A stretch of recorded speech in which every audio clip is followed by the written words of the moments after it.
24 ঘন্টায় বাঁকুড়ায় 75.5 মিলিমিটার বৃষ্টিপাত হয়েছে বলে হাওয়া অফিস সূত্রে খবর।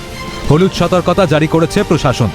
জলমগ্ন বাঁকুড়া শহরের মলেশ্বরপল্লী, সতীঘাট, কমডার মাঠ, ভৈরবস্থান, সারদাপল্লী, কেন্দুয়াডিহি সহ বেশ কিছু এলাকা। এই যে বৃষ্টির কারণে আমরা এক্সাম দিতে এসে এখানে ফেসে গেছি, আর কি করবো, সমস্যার কারণে যেতে তো হবে এক্সাম দিতে। জলবন্দী কাঁকসার পানাগড় ব্লক স্বাস্থ্যকেন্দ্র, ওয়ার্ডে ঢুকেছে জল। এমন পরিস্থিতিতে ঝুঁকি না নিয়ে অপুষ্টিজনিত রোগে আক্রান্ত শিশুদের ছুটি দেওয়া হয়। কার্যত জল যন্ত্রণায় জেরবার রোগী ও রোগীর পরিজনেরা। গতকাল রাত্রে এত বৃষ্টি হয়েছে যে আমাদের এখানে এনআরসি ওয়ার্ডে, অফিসে, কিচেনে সব জায়গায় জল ঢুকেছে। শুধু এই ওয়ার্ড বলে নয়, আমাদের ওভারঅল বিপিএসসি তেই কিন্তু জল ঢুকে গেছে। জলের তলায় বেগুনকোদরের সেতু, বন্ধ যাতায়াত। পুরুলিয়ার আরশা থেকে ঝালদা যাওয়ার রাস্তার মাঝে এই বেগুনকোদর সেতু পড়ে। রাতভর টানা বৃষ্টির জেরে সেতুর উপরে বইছে জল।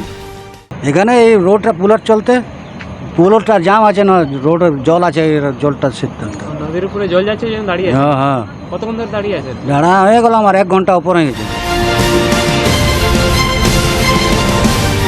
জমা জলে ভয়াবহ পরিস্থিতি বারুইপুরের মল্লিকপুরে।